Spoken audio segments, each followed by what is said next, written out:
Okay, we're set up for day 2. Don't know which camera I'm going to look at. I've got my mic this time. I'm not outside, so there's not going to be any wind blowing. Day 2 of scripting, no scripting, unedited thoughts, unfiltered, just being unapologetic, just getting used to being on camera. This is day 2. Every day, don't miss a day, because I know I have something to say. I haven't figured out exactly what that is, what my niche is, who I'm going to speak to. But I know the answers will come if I just actually compound and do the things that are uncomfortable, which is just turning up and speaking. I think it's a skill which everyone can learn. I think it's a skill that will see me being able to use in all walks of life and also document my journey of exploration and self-discovery. I think I have ADHD. I am 40 years old now, and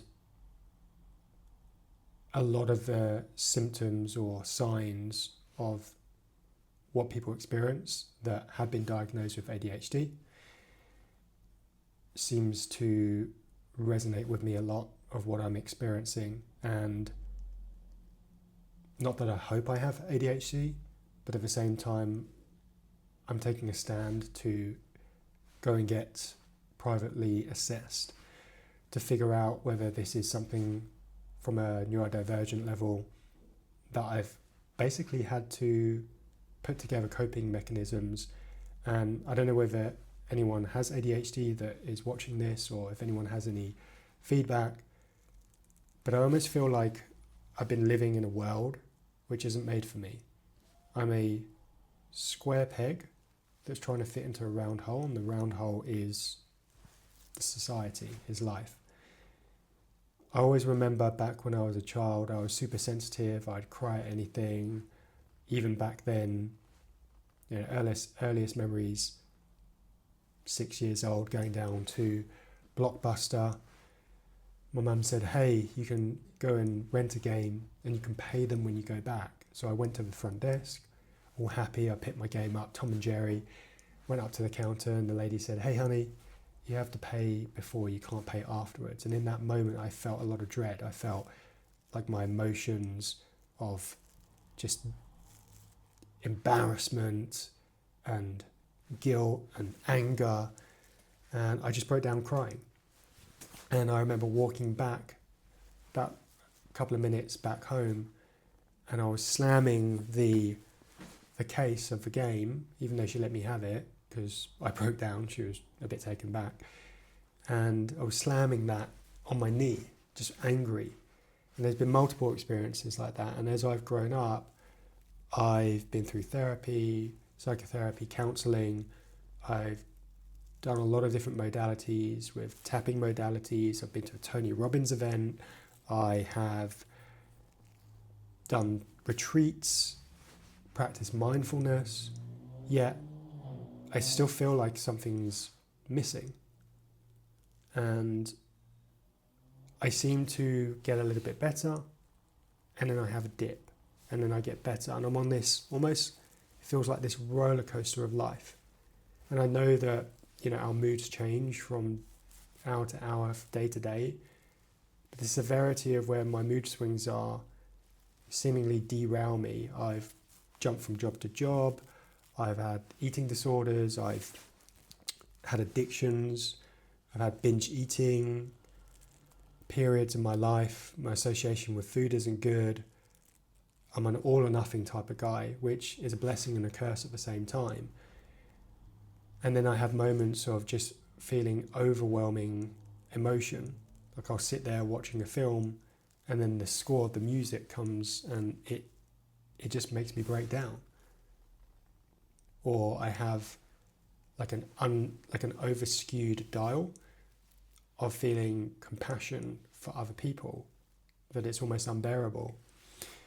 I forget my keys all the time. I'm forgetful. I'm not organised. The most simplest things of just brushing your teeth, I make the hardest task, and I don't know why, but it just feels like something is stopping me and holding me back from doing the most menial task, which when I speak to other people, they don't quite understand it. They say, hey, yeah, I don't know, I just brush my teeth.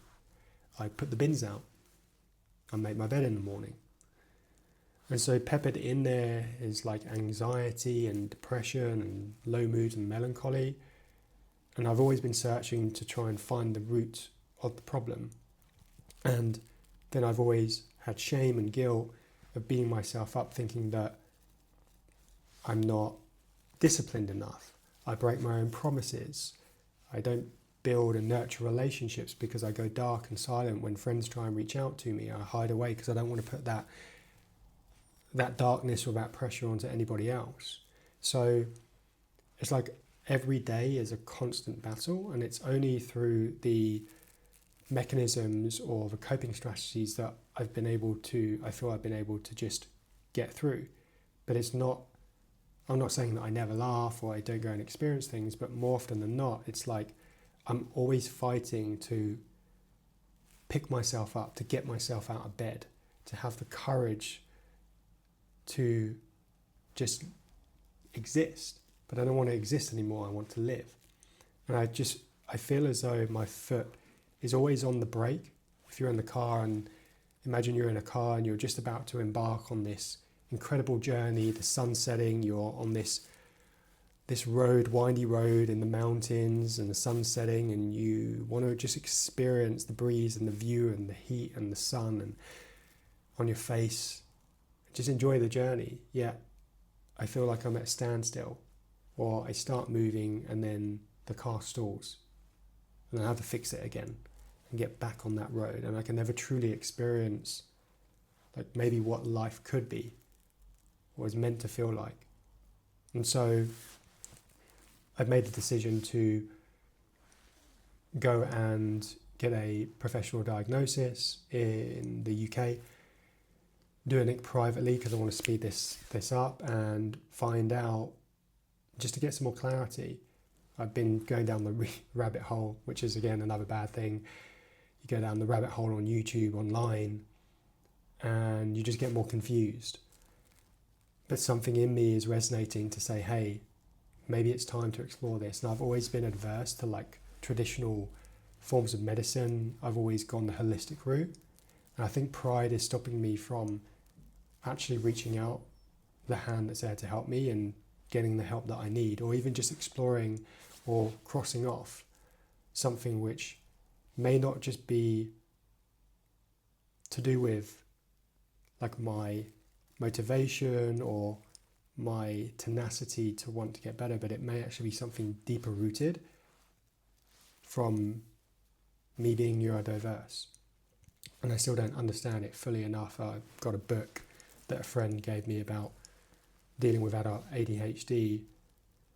So I think the first step is actually taking the first step and getting not labelled, but just being in a space where I know that it's not my fault, because I feel that I've put a lot of blame on myself, that I'm not good enough, that I'm not strong enough, that I don't have enough resolve. And maybe this will be a door that can open up to give me the answers. Because the last thing that I want to share is that sometimes when we're on this personal development journey, and I don't know whether you guys get this as well, but you're on this personal development journey and you go through the books and you try this and you try that and you try something else.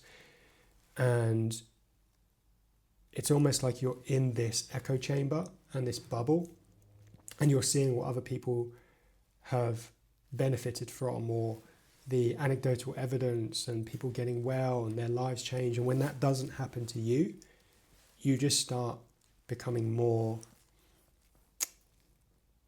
passive. You start becoming more in a space of just apathy. And that's not where I want to get to. I've been in dark places before, but I know there's so much more. I know there's so much more potential within me, which I just need to find the key to the right lock. And maybe I've just been searching in all of the wrong places. So I'll keep you guys updated. If you have any personal experience or friends or family that have ADHD and you feel that it would help give me more insight in terms of what I've been sharing with you on this video today. I'd love to hear from you, and I'll keep you posted on what transpires. Okay, peace.